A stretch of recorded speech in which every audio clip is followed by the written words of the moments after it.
This Torah class is brought to you by TorahAnytime.com.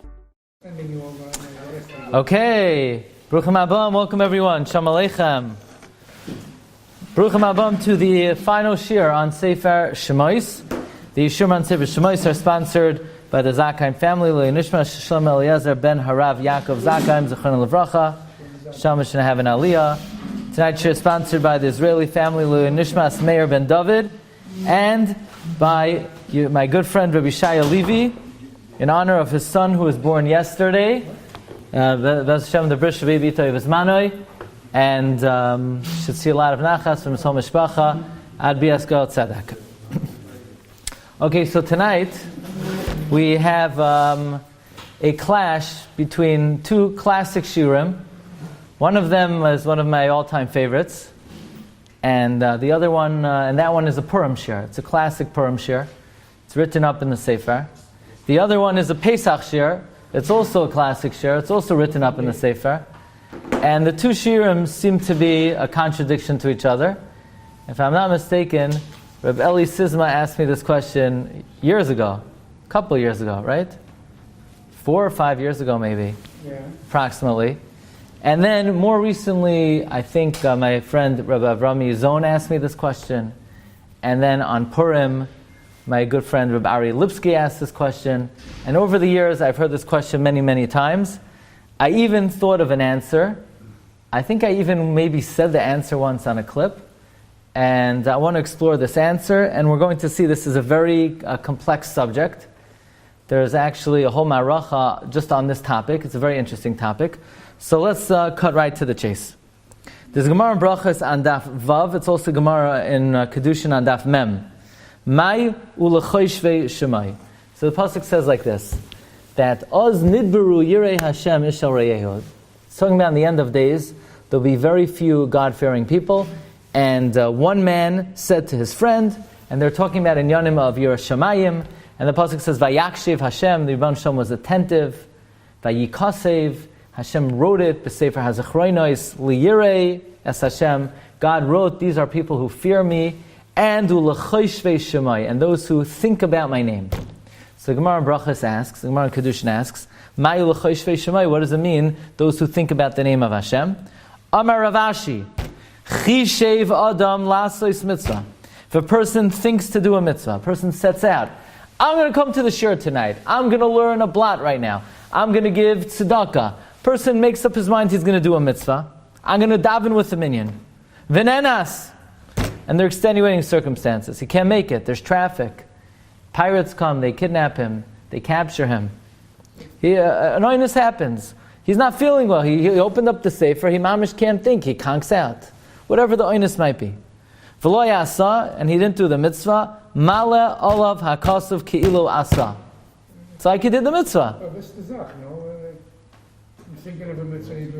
If somebody thinks to do a mitzvah and they can't do it, they're limited by extenuating circumstance, it's like you did the mitzvah. Right, so where's the state? It's talks about it. It's a Gemara. Mitzvah talks about it, a whole bunch of everything talks about it. It's also a Gemara. Yeah, but the last thing you want to have is the Gemara. It's a halacha. You're not asking from a Gemara. It's a yisoid. It's a yisoid that if somebody thinks to do a mitzvah, and circumstances don't allow him to do the mitzvah, it's considered as if he did the mitzvah. Now, we have a classic shiur, and we spoke about this many times, and over the year we mentioned it's one of my favorite pieces in the Aras Tavash, Rabbi Yonasan Eibeshitz, who discusses the inyan of the Medrash says that in times of Purim, God tells the Jewish people that the Redeemer that I'm going to appoint for you has to be somebody who has no father and has no mother. As the Gemara says, that Esther was a very unique set of circumstances. Not only was Esther an orphan girl, not only didn't she have a father and didn't she have a mother, but when she was conceived, her father died. When she was born, her mother died. She never saw her parents. There was never anybody in history who was more an orphan than Esther. To have someone that their father died after conception and their mother died when they were born, that's the circumstance of Esther. And the Medrash says it had to be that way. The only way there could be a redeemer of the Jewish people is somebody who is such an orphan, they never saw their father and they never saw their mother. So Rabbi Yonasan Eibeshitz asks, why did this have to be? Furthermore, the Gemara says in Kedushin that about a father and mother, Ashrei mi shaloi chaman. Fortunate is someone who never saw their parents. So the simple meaning of the Gemara is that kibbud av va'im is such a hard mitzvah. It's so hard to fulfill the needs of your father and mother. It's so difficult to know what they want and to make them happy that the simple meaning is, you're better off not having the chance. Rabbi Glatstein says that's not the pshat. Pshat is as follows. The pshat is that since it's so hard to be mekayim kibbud av va'im properly, there is actually a way that you can be mekayim a mitzvah perfectly. You know how you can be mekayim a mitzvah perfectly? If you can't do the mitzvah and you want to do the mitzvah, so then you're not doing the mitzvah. God is gifting you the mitzvah. What kind of mitzvah do you think the Rebbe Hashem is gifting you? Rebbe Hashem will gift you the perfect mitzvah. So you're better off. When the Gemara says you're better off not having the parents, it doesn't mean you're better off never being mekayim kibbud av va'im. What the Gemara is saying is the best way to fulfill kibbud av va'im is not to have the opportunity to honor your father and mother, want it, desire it, yearn it, Hashem gift it to you, and then Rebbe Hashem will be gifting to you the perfect mitzvah. Says Rabbi Glatstein, this explains why the Redeemer of Klal Yisrael in the times of Purim had to be someone who has no father and no mother. Because Haman is bolstered by the zechus of Esav. What's the zechus of Esav? So the Medrash says, Yalkut Shimoni says, that Esav, although he was a Rasha, he was the paragon of kibbud av va'im. Nobody honored his father like Esav. In fact, Rav Shimon Gamliel says, I don't hold a candle to Esav. Esav would put on a tuxedo, a special suit to honor his father, and I'm not on that madriga. I'm not able to do that.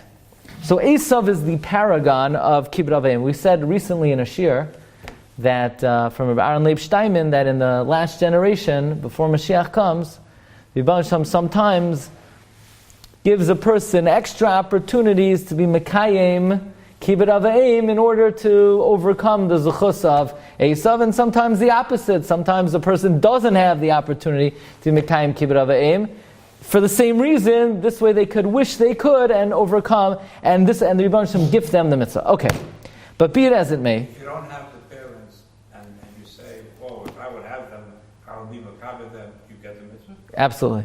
You do. Yes. That's what we're saying. Says Rabbi Glatstein. Doesn't make sense. So ask Sender said it says it in the Kitzur Shulchan Aruch, in the Shulchan Aruch, in the Torah, in the Beis Yosef. It's a Gemara. It's an impossibility. You're right. Not even a minus. It's you're right. It has to be true. In other words, if when the parent was alive, I once went to an old age home and they Nebuch, they take the zaken and they park them in front of the big screen. Now that zaken, if they didn't do a good parallel park, the guy is Nebuch on an angle, he can't see a thing for 8 hours, the poor guy, he's like in Gehenna, because he can't move for 8 hours and he can't even see. So if somebody didn't take care of the parent while they were alive and say, and now they're gone, I wish I could, it doesn't work that way. But anyway, B'kitzur HaMaisa says Rabbi Glatstein, Esav was the paragon of kibbud av va'im. Haman is being bolstered by the zechus of his illustrious Zayda Esav. Who could possibly stand up to Haman and to Esav's kibbud av va'im? There's no human being who could honor their parent comparable to Esav. The only thing the Rebbe Hashem could do is give us someone who can't be mekayim kibbud av va'im, someone who has no father, has no mother, wishes their whole life they were mekayim kibbud av va'im, and then, says Rabbi Glatstein, the Rebbe Hashem will gift them the mitzvah of kibbud av va'im b'shleimus. Them and only them could stand up to the kibbud av va'im of Esav. That's Rabbi Glatstein. So Rabbi Glatstein is saying a very interesting yesod, that the idea that if you wish you could have been mekayim a mitzvah, Hashem considers it as if you did the mitzvah. It's not just Hashem considers it as if you did the mitzvah. Hashem considers it that you did the perfect mitzvah.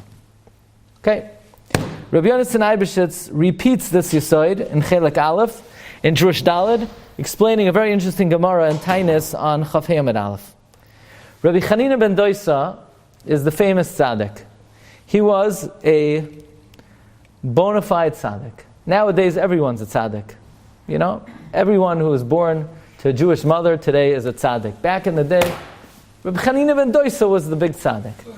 So his wife, now, the tzaddik business is not like today. Today, it's a good geschäft to be a tzaddik. You could do well for yourself if you're real. Back in the day, they didn't figure out how to market the tzaddik business, and Reb Chanina ben Dosa had no money. So his wife says, Ad mosai yeh netzaron v'hayama. Can't take it anymore. So he said, what do you want me to do? Not be a tzaddik. So she said, hey, you're a tzaddik, so ask God for mercy, maybe he'll give you some money. So Reb Chanina ben Dosa davens, he says to Tehillim, Shir La'amalos, all of a sudden the heavens open up, and a golden leg comes down and hands him a golden leg. He says, here, take the golden leg, buy whatever you want. They had a dream. In the dream, all the tzaddikim are in Gan Eden, they're sitting on a 3-legged table, and him and his wife are sitting on a 2-legged table. So he turns to her, he says, this is not good. Obviously that leg that they gave us is coming out of our Olam Haba. So she says, so what should we do? He said, I have to daven, let them take it back. So he said, Shir La'amalos. All of a sudden the heavens open up, the arm comes down, grabs the leg. Says the Gemara, the second miracle was greater than the first miracle, because heaven giveth, heaven does not taketh away. Rabbi Glatstein says that's not true. The pasuk says Hashem nasan, Hashem lokach. It's a separate shmuz. Ask Rabbi Glatstein, what exact, number one, Mrs. Chanina ben Dosa, if he's a tzaddik, she's a tzaddikas. What does she need money for? She needs to buy a pair of shoes? Well, what does she need money for?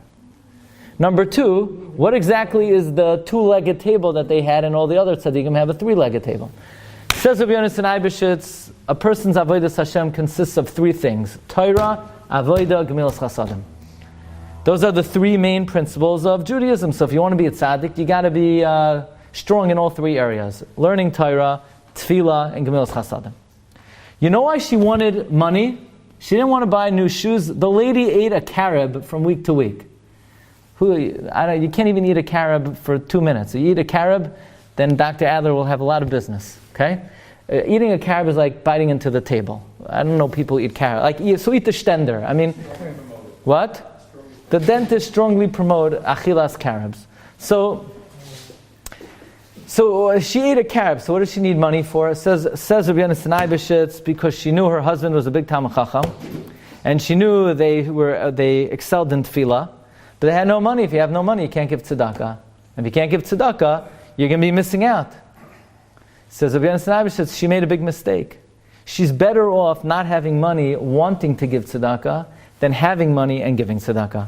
Why? Because if you have money and you give tzedakah, how much are you going to give already? So let's say you make $1 million. So you have $100,000 in tzedakah. So what do you give? This guy $5,000, that guy $5,000. What are you going to do with $5,000? What are you going to do with it? That covers 2.5 months in seminary. What are you going to do with $5,000? So what can you do already? Unless you're a multi-trillionaire, what are you going to do with tzedakah? You're better off not having a penny, wishing I could give this guy $1 million, that guy $1 million, that guy $1 million. Really, the fact that she didn't have money made it that her table in Olam Haba was full. Torah, avodah, and the desire for gemilas chasadim. But now that heaven gave her money, so now her gemilas chasadim is downgraded. So now in Olam Haba, she only has a 2-legged table. Says Rabbi Glatstein, you're better off not having and wanting to, and utilizing the principle of the Gemara in Brachas Davav, Kedushin Daf Mem, Chi Shev Lasois Mitzvah V'nenas V'lo Yasa Mala Olav Ki'ilu Asa, than having it and doing it, and it be limited by human shortcoming. So basically, this is the Yesod. The Yesod is, if you wish you could do a mitzvah, and you can't do it, don't sweat it, it's like you did it. Not only is it like you did it, it's better than you did it. Every person says, oh, if I win the lottery, I'm going to give so much tzedakah. Right. So that's like doing the mitzvah. Yes. The only thing is, if before you did the lottery and you made $100,000 a year, you used to give 10 cents once a year to Matanos Avyonim, so that's pretty indicative that if you would win the lottery, from now on you're going to start giving 5 cents a year. Rabbi Glatstein writes, now, excuse me for the plug over here, but the summary of Rabbi Glatstein we bring down in number 4, that basically Rabbi Glatstein says that a person often says, if I would be a millionaire, I would give such and such tzedakah.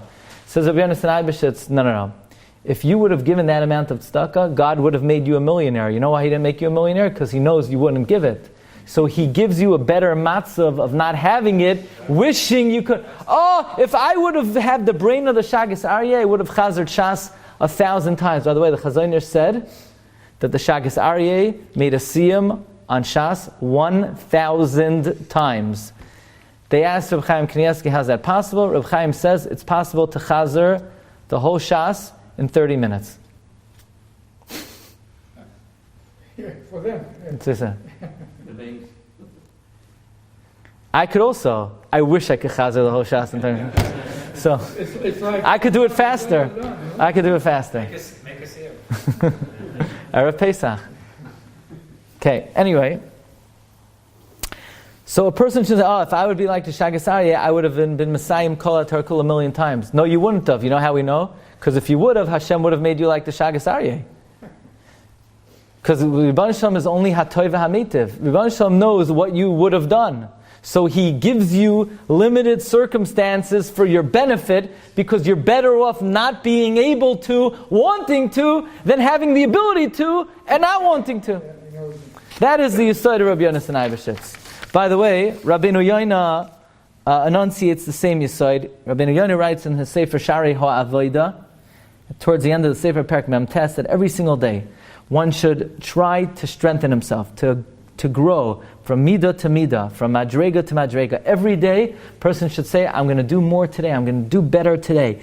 Desire higher madregos. Yearn for greater levels of Yer Shamayim, better midas. Look at the bookshelves and say, I wish I would know that. I wish I would know Bavli, Yushalmi, Sifra, Sifri, Mechilta.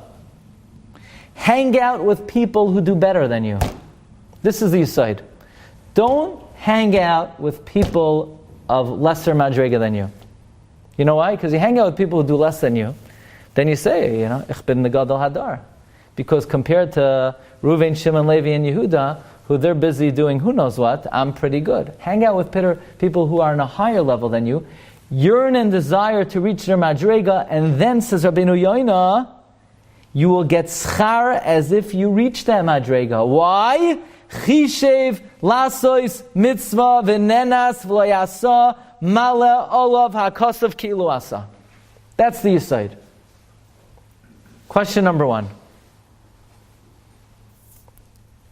Question number 1 is before the stira between the classic Shiurim. A Gemara in Chulin.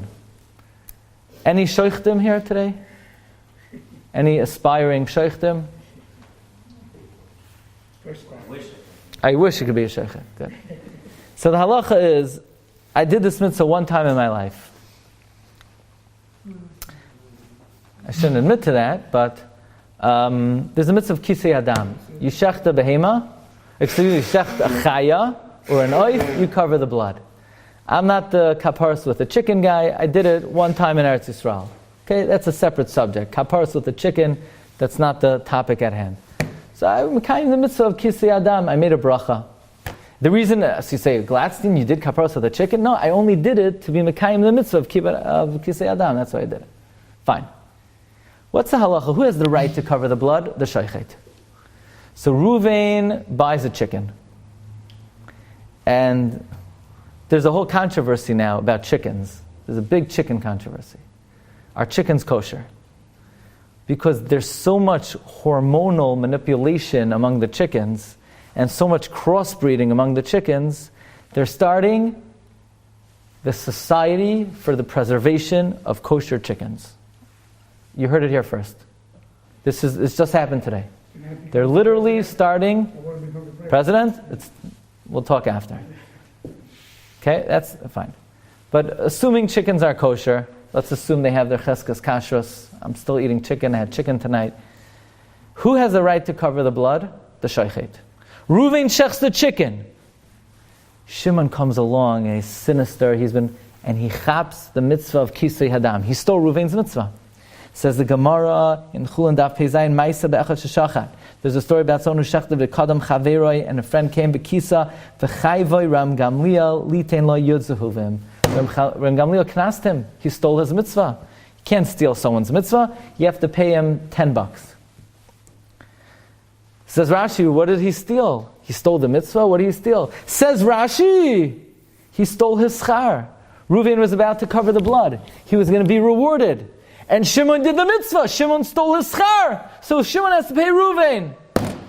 So I saw a Gavaldig Akash in the Sefer Pninim Mi Beinid Rasha, a Rabbi Chaim Eisenstein of Yerushalayim. He said, well, what do I have to pay the guy? I didn't steal his mitzvah. The guy was about to cover the blood. He wanted to do the mitzvah, and he was an oinus. What was the oinus? Some Gazlan came and stole his mitzvah. So he'll be rewarded as if he did the mitzvah. In fact, he'll be rewarded as if he did the mitzvah even more than if he did the mitzvah.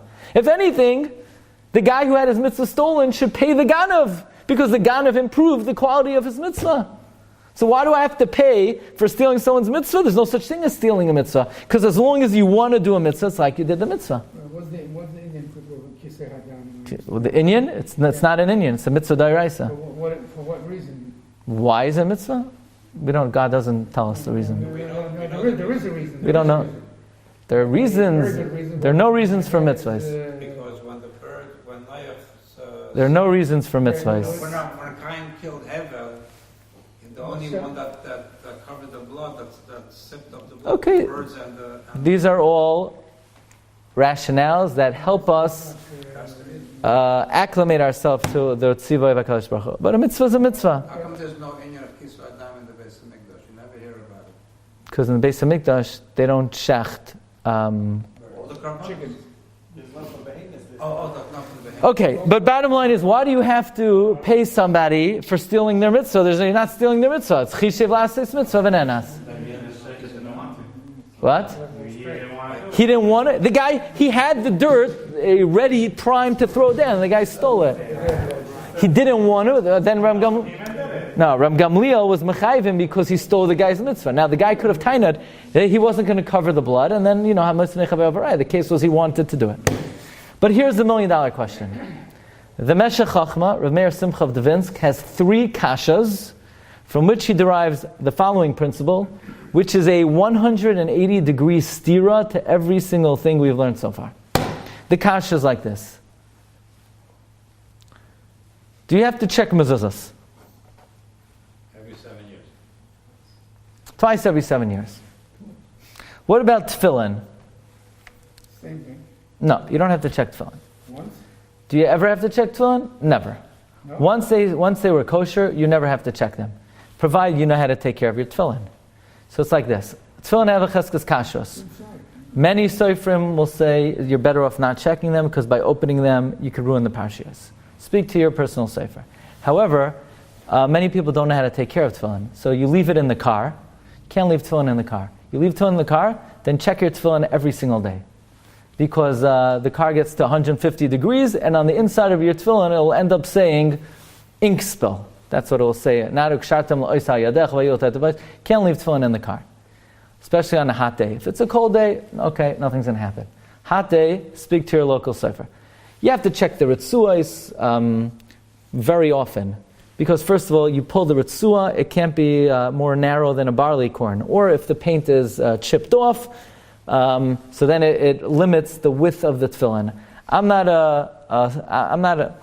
I don't like innovation, but I have my tefillin are black on black. Not all the gedolim had that. Look, I'd rather have kosher tefillin. So if they're black on black, the black's never going to chip off, and you don't have to worry about the paint. What do you mean black on black? Both sides are black. Both sides are black. That's a preference. I'm just what? Was very much against it. I'm very much against pastel tefillin. So I'm worried that if if your ritzuas are no good, you don't have kosher tefillin either. You're not being mekayim mitzvah. Throughout the ages, there was never such a modern thing. Just I know. Created the past few years. You're right, but I prefer to have kosher tefillin than to do exactly what happened 100 years ago. That's my personal preference. The texture is the same. This is what? The texture is the same on both sides. No, the shiny. It's more shiny on the outside. But this is completely irrelevant to tonight's share. Yeah. But I just throw out my personal things. But there we go. Fine. So, what about tefillin? The Mechilta says you check your tefillin once a year. We don't do that. But the Mechilta says check your tefillin once a year. That's the Mechilta. Comes the Mishkanos Yaakov, And the Mishnah says, well, what are you checking your tefillin once a year for? You're worried maybe they're puzzle. It's a miyut to miyut of tefillin are puzzle once a year. He says, if you have to check your tefillin once a year, then mid'oraisa, every animal you shecht, you should have to check after to see if it's a treifa. And we know you don't have to do that. What's the difference between, why would you have to check your tefillin and not check your behema? That's question number one. Question number two. Any shatnez people here? No sheichtim, no shatnez people. Any people in the Chevra Kadisha here? I'm giving good, okay. If you're a member of the Chevra Kadisha, you're allowed to dress up a mess in shatnez. You have a mess, you want to put a Hugo Boss suit on a mess. Could you put shatnez on a mess? Yeah. Frek the Toisvis, wait a second. It's going to be, wait a second. is going to be wearing shatnez. He'll take it off. Frek Toisvis.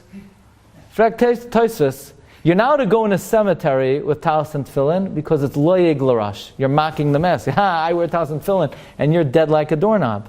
So it's loyeg l'rash. Asks Toisvis, then why are you allowed to put shatnez on a mess? You're mocking the mess. That's Toisvis' kasha. Why is it not okay to wear talis and tefillin in the cemetery, but it is okay to put a Hugo Boss suit on a mess? Question number 3. What is shmura matzah? The Rambam says shmura matzah is matzah that you're completely sure is not chametz. That's the shita of the Rambam. When do you have to eat shmura matzah? Only the first night. Says the Meshech Chachma, wait a second. Shmura matzah is matzah that you're careful doesn't have chametz. You only have to eat shmura matzah the first night. I thought we don't eat chametz the whole Pesach. First night is the right. No, the whole Pesach is eating chametz as daraisa. What? All 7 days. So you're not. If you want to say shmura matzah is heilige matzah, so I can understand only the first night. You want to say shmura matzah is more matzah than other matzah, I can understand the first night. But according to the Rambam, shmura matzah is matzah that you're sure is not chametz. So then the whole Pesach, you should be careful only to eat shmura matzah. Says the Meshech Chachma the following yesod. There's a major difference between a positive commandment and a negative commandment. God says don't wear shatnez, don't violate a negative command. So the only thing you have to do is don't violate it. What if somebody violates it, but it's not their fault, they're an oinus? Then no problem. Let's say a guy wore a Hugo Boss suit, but the guy can't move, so he can't take it off.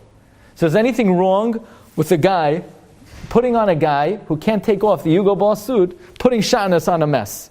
There's nothing wrong with it. Yeah, but it's loyeg l'rash. You're not mocking him. He's wearing shatnez, but we know that anything that's an oinus, the maisa is not attributed to you, so you didn't do it. So the mess is not wearing shatnez because he can't take it off. According to a new study, a New England Journal of Medicine, they've found that most mesim are not able to take off shatnez. So it's a new discovery. They found it very difficult for a mess to remove shatnez. So there's nothing wrong with putting shatnez on a mess. But there is something wrong with walking in a cemetery wearing talis and tefillin. Why? Because you're mocking the mess. Because you're saying, mess, I could do a mitzvah, you can't. So the mess says, what do you want? It's not my fault. I can't get up and wear a talis and tefillin. And we say to the mess, I don't care that you can't wear talis and tefillin. At the end of the day, you're not wearing talis and tefillin. So you blew the mitzvah of talis and tefillin. Because it doesn't matter why you're not doing a mitzvah. If you're not doing a mitzvah, you're not doing the mitzvah. And you don't have the mitzvah. Says the Meshech Chachma the following yesod. I don't have to check my behema. Maybe it's not kosher. So what if it's not kosher? Rove animals are kosher. And if it turned out it wasn't kosher, nobody's going to nail me, not in this world and not in the world to come. Because I could rely on a rove, and if it turned out to be treif, Hashem's going to say, I know you ate treif, but you're an oinus. And doing an avera ba'oinus is not like doing an avera. But you still better check your tefillin and mezuzos.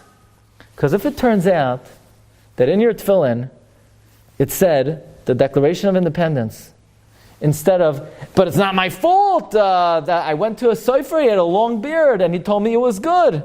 So God says, you're right, it's not your fault, and we're not going to punish you. Aber, you're going to be missing for all eternity the mitzvah of tefillin. Because you're an oinus, but oinus is not keman de'avad. Just because it's not your fault, it doesn't mean you did the mitzvah. Oinus exempts you from sin. Oinus doesn't make it that you did a mitzvah. You hear? The same thing with shmura matzah. You know why I don't have to eat shmura matzah the whole Pesach? Because what's the problem? What are you worried about? Chametz? So what? You ate chametz. Who cares if you ate chametz? It's not your fault. It's only miyat to miyat of matzah is chametz.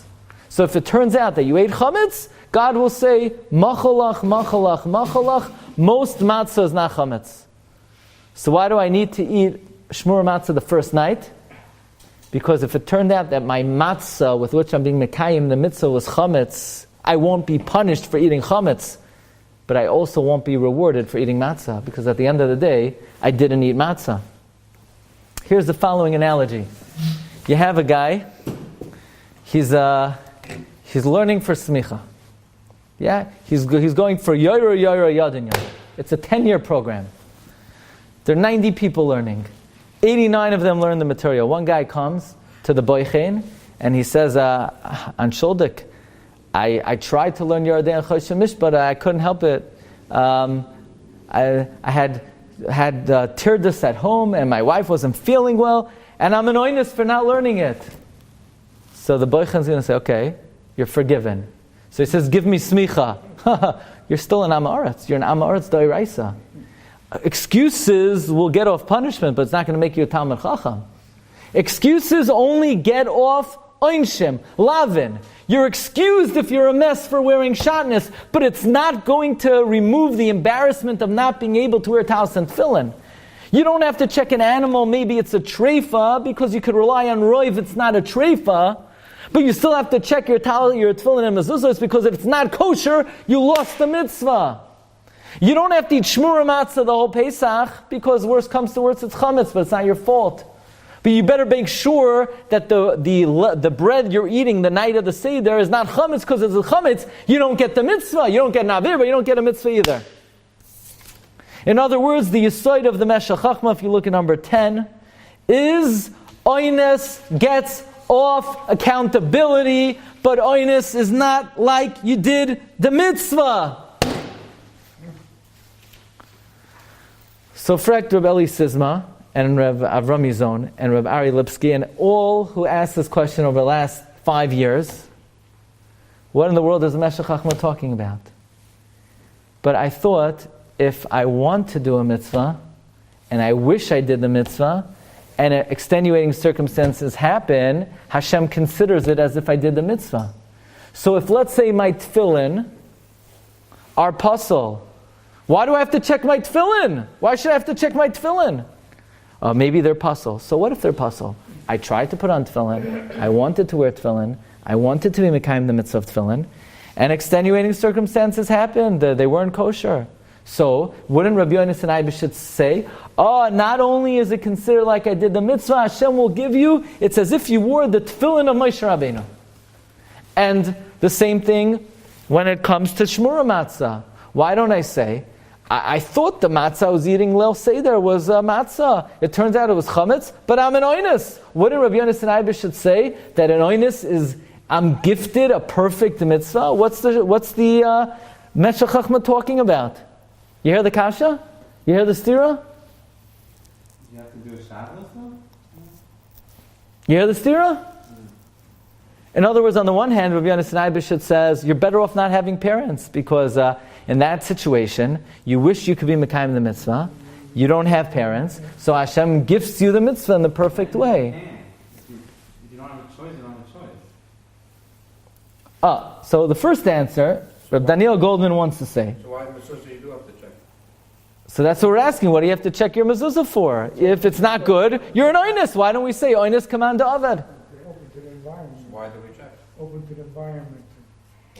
Well, the Meshech Chachma says you have to check, because if it turns out it wasn't good, then you're not punished, but you also don't get credit for the mitzvah. But why not? Why don't we say you were chishev la'asos mitzvah v'nenas ma'alav kilo asa? So the first answer, Rabbi Daniel Goldman wants to suggest that in a chanami, if someone doesn't have parents, so there's no possible way for them ever to get the mitzvah, and they want to do the mitzvah, then Hashem gives them the mitzvah. And if someone has no money and they wish they could give tzedakah and they can't, Hashem gives them the mitzvah.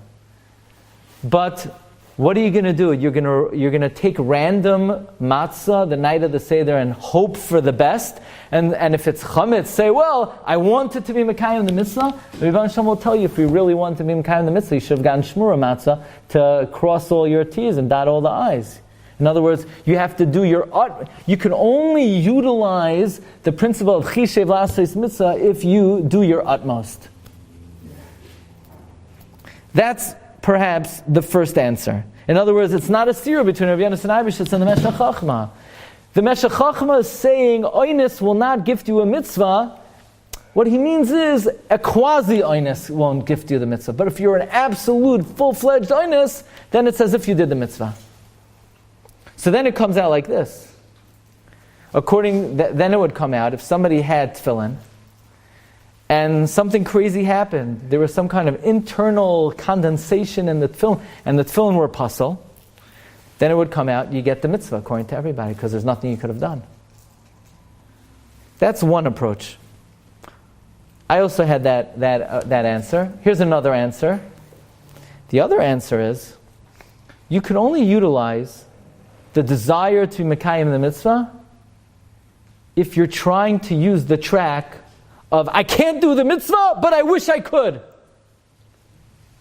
But when I'm doing the mitzvah and I'm putting on tefillin, oh, but my tefillin are no good, but I wanted to. No, pal. You weren't trying to want to. You were trying to do it, but you didn't do it.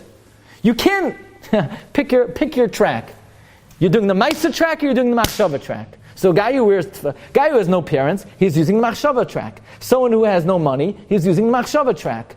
Someone who is wearing tefillin and it turned out not to be good, so he says, oh, if it's not good, but at least I wanted to. Pal, you didn't want to, you were doing it, but you didn't do it.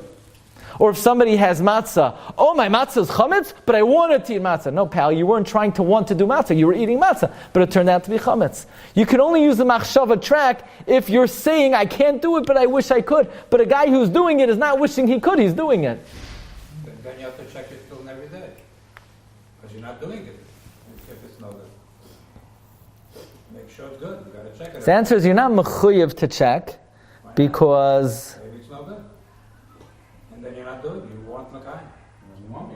You're not Mekayim, man. Then you're not Mekayim. So okay. You got to check it. so that already. You got to check. Why don't you have to check?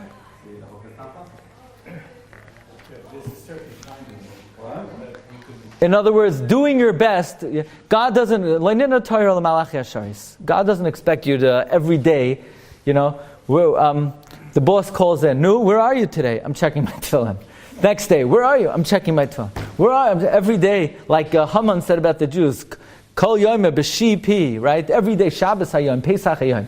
The next thing is, every day nobody's going to be working. Everyone's going to be checking their tefillin. So those are two approaches that nobody says. Comes Rabbi Chanan Wasserman. You ready? And I believe Rabbi Chanan is trying to answer this question. Who remembers the Gemara in Bava Kama? The Gemara Bava Kama talks about Yirmiyah Hanavi.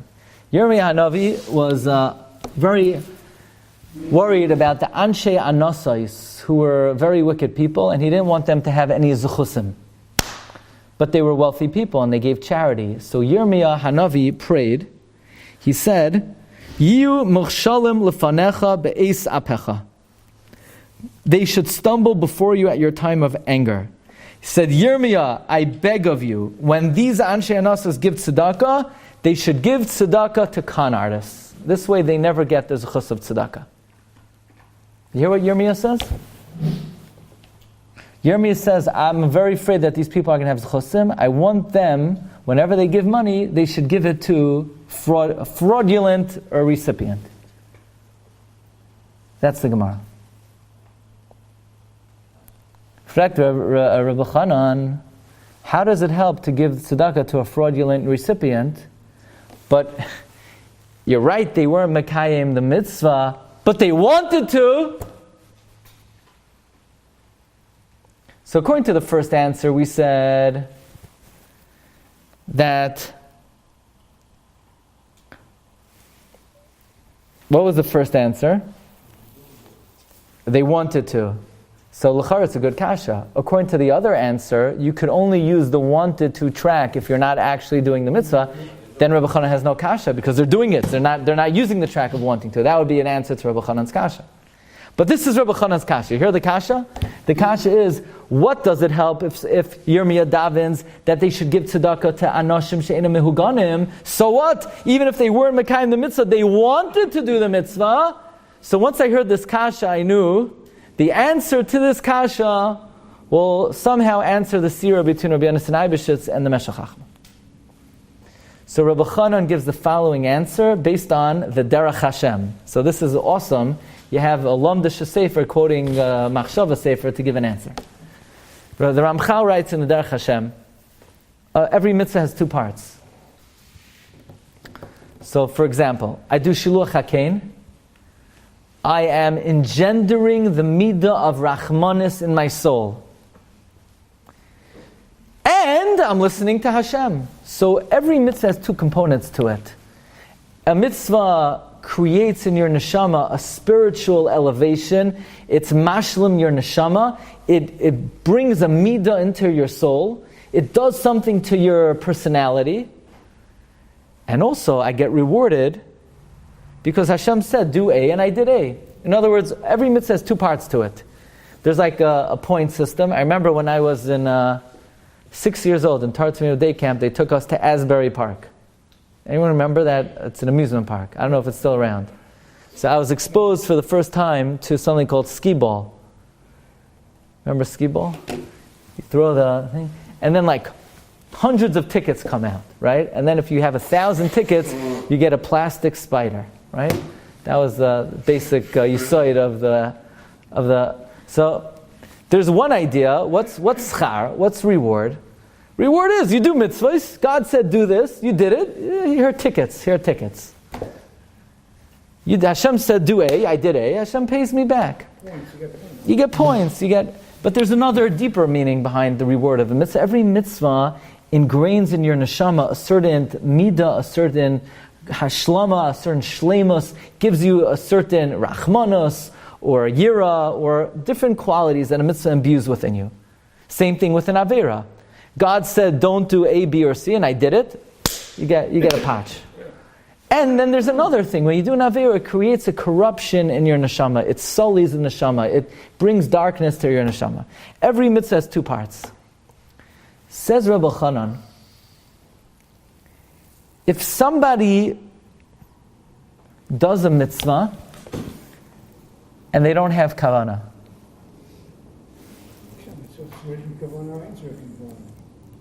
even if mitzvahs don't need kavanah,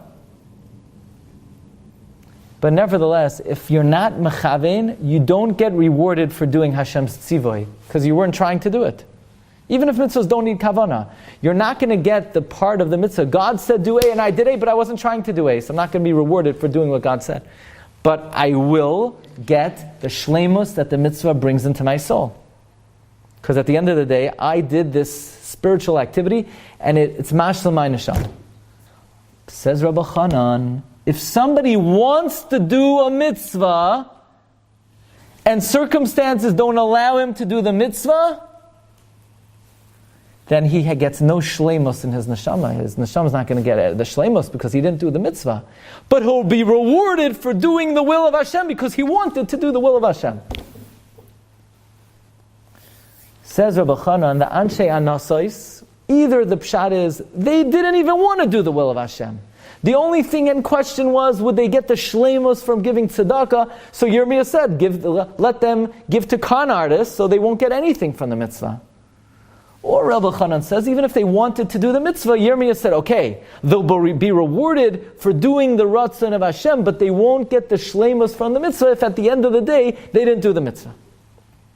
So basically, what we learn from Rabbi Chanan is Chishev lasois mitzvah v'nenas mala olav kilu asa only works on the tzivoy of HaKadosh Baruch Hu. Hashem said, do it, and you did it.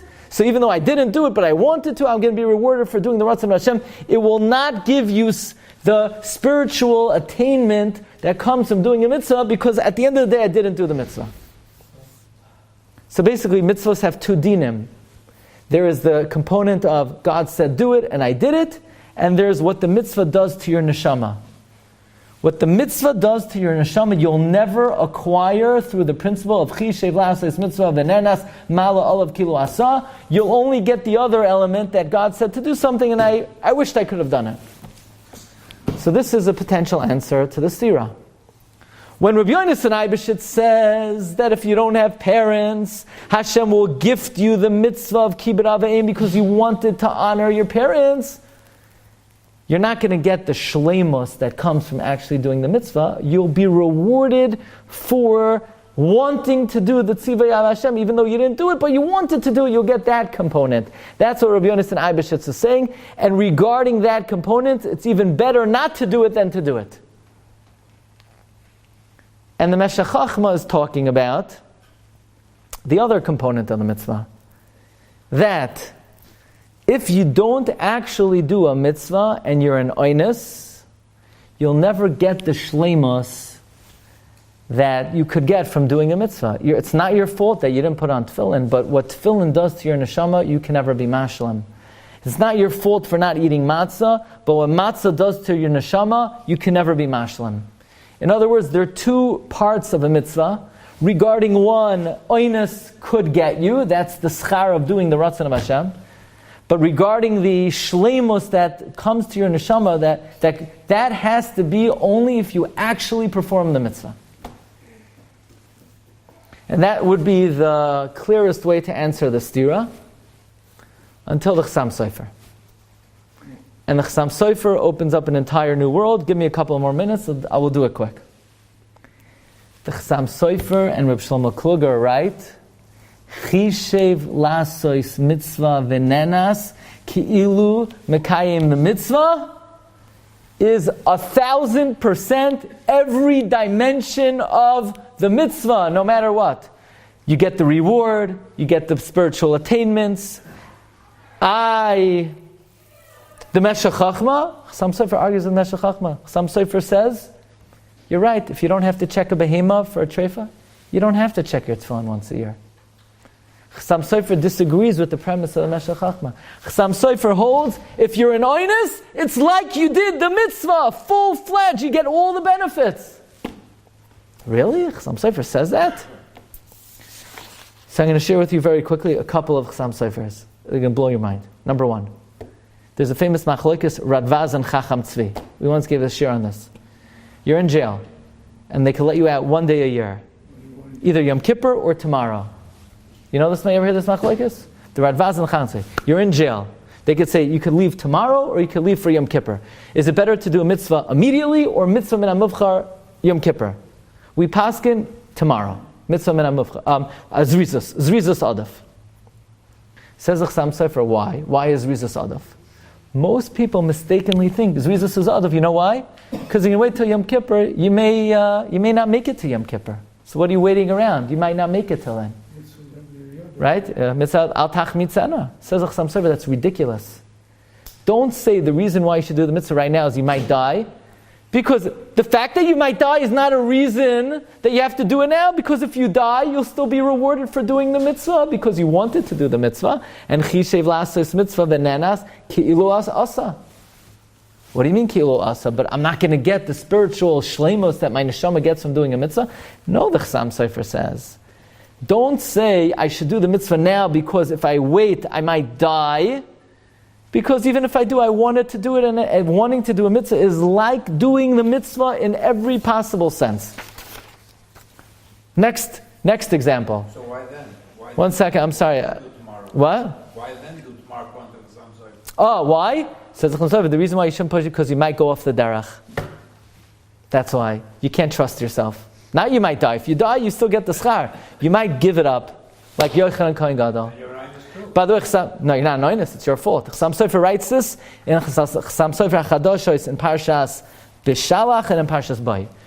Literally, this next tshuva in the Chassam Sofer is one of the most interesting tshuvas I ever saw. Criminals in shul. It happens. Criminals in shul.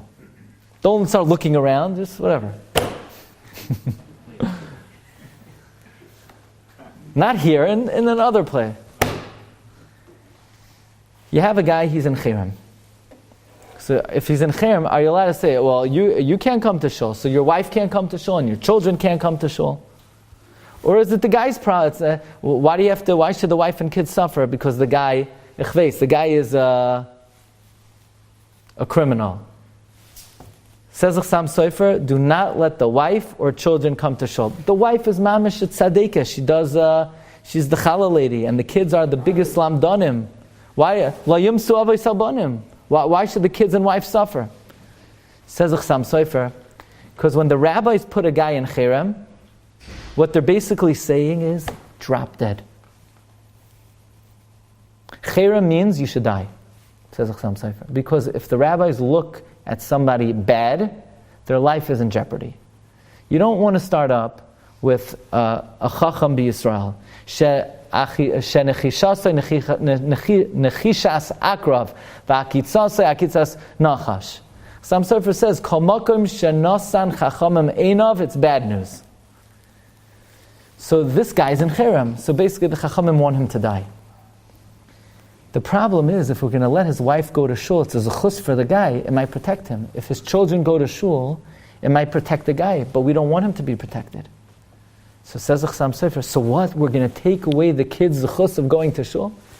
Says Chassam Sofer, we're not taking away their zechus. You know why?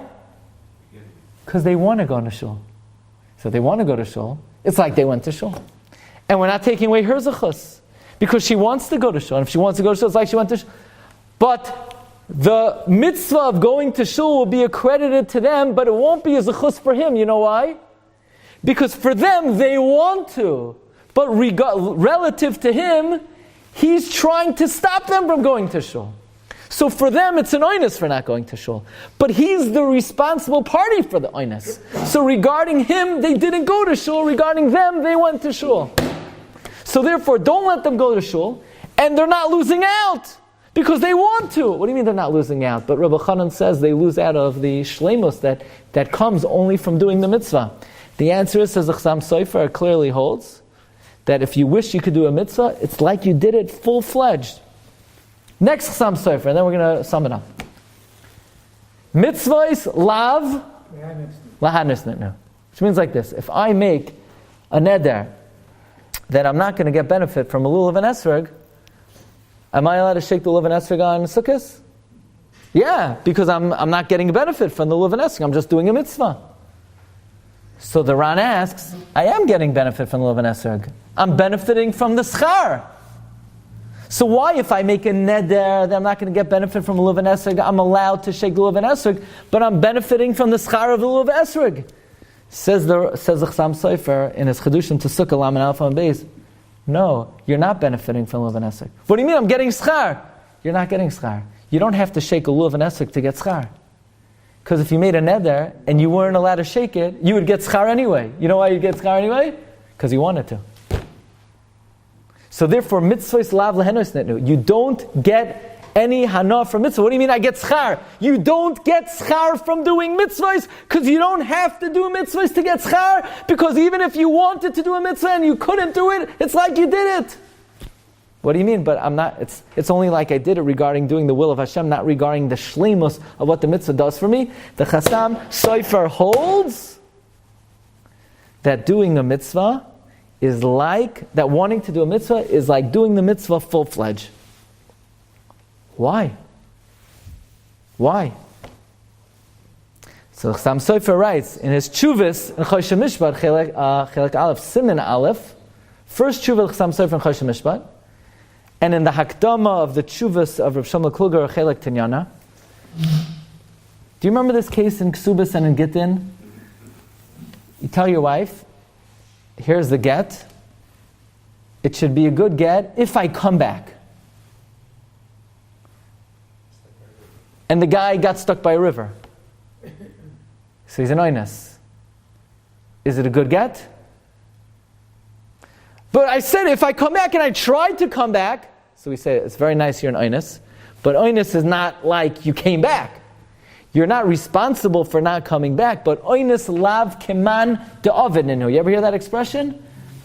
Ulenara loisase davar. If you do something an avera ba'oines, it's not like you violated, but it's not like you came. Says the Chassam Sofer, that's bidinei adam. Bidinei shamayim, look at number 19. It's from the chaste haboirei, that if you wish you could have done a mitzvah, Onus keman de avad ninu. An oinus is as if you did it. That's a shidduch Chassam Sofer. An oinus is as if you did it. Rav Shlomo Kluger says the same thing. An oinus is as if you did it. That means in the world of the Chassam Sofer, if you want to do a mitzvah, put it in the bank. Reward, shleimus. And Rabbi Glatstein would say it's even better than doing the mitzvah itself. So Rabbi Chanan has this middle realm, that it's you get credit for doing the will of Hashem, but you don't get the shleimus that comes from actually doing a mitzvah. Chassam Sofer seems to say full-fledged 100%. So now, back to the question. If wanting to do a mitzvah is like you did it, why do I have to pay you if I steal your mitzvah? I didn't steal the mitzvah. Remember that question? If wanting to do the mitzvah is like doing the mitzvah, why do I have to pay you if I stole your kisei hadam? So maybe we could say it like this. The same way with the criminals in shul, you could stop the kids from coming to shul, because for them they get the reward. But since he's the one who tried to stop them, relative to him, they never went to shul. So I would like to do kisei hadam. So I get the reward of kisei hadam. But relative to you, since you're the one who tried to stop me, relative to you, I didn't do the mitzvah. So you stole it from me. Because the guy who's responsible for the oinus, he's the accountable party. And finally, this time for real. Yeah, the guy, so, okay, the question is better than the answer, but you do see in the world of Chassam Sofer, there's he splits hairs. That relative to them, they're rewarded. Relative to him, they didn't get any reward. That's what I'm saying. Okay, last thing. Shas Chuvas Binyan Tzion. He says, not every time Chazal say, Ki'ilu, is it like you did it. For example, it says, Kol hamavazes hamoyadois ki'ilu oived avodah zarah. Anyone who works, he disgraces Chalamoid, it's like he worshipped idols. So a guy puts a gun to someone's head. Work on Chalamoid! He said, no, I can't, it's like worshipping idols. You have to give up your life. Yeah, but it says Ki'ilu. Ki'ilu is Ki'ilu. Yankel Miller has a famous routine, Ki. There's a difference between the real thing and Ki. Like he said, his wife is Raizi. But if it's Ki, then she's Kiraizi. And anyway, Ki'ilu is not mamish, the real thing. Says, Kol ha-medaber lashon hara ki'ilu koifer be'ikar. He says, Kol ha-mavazas ha-moedes ki'ilu oived avodah zarah. Kol ha-koyes ki'ilu oived avodah zarah. Says Rabbi Yaakov Edlinger, that Rabbi Yonasan Eibeshitz has a famous drush, Ima marti asapra kimoi hine dar banecha bagadati. If you treat every kimoi as the real thing, then half of Klal Yisrael are oivdei avodah zarah and koifrim. So ki'ilu is not mamish, but the Chassam Sofer holds chishev lasois mitzvah ki'ilu asa is in every single possible sense, fully, wholeheartedly. It's as if you did the mitzvah. Meshech Chochmah says, nothing. You get nothing, it seems like. You wanted to do it? Good for you. You didn't do it? You don't get anything. Rabbi Chanan has a middle approach. Rabbi Isai, thanks for listening. Have a great night. Shkayach. You've just experienced another Torah class brought to you by TorahAnytime.com.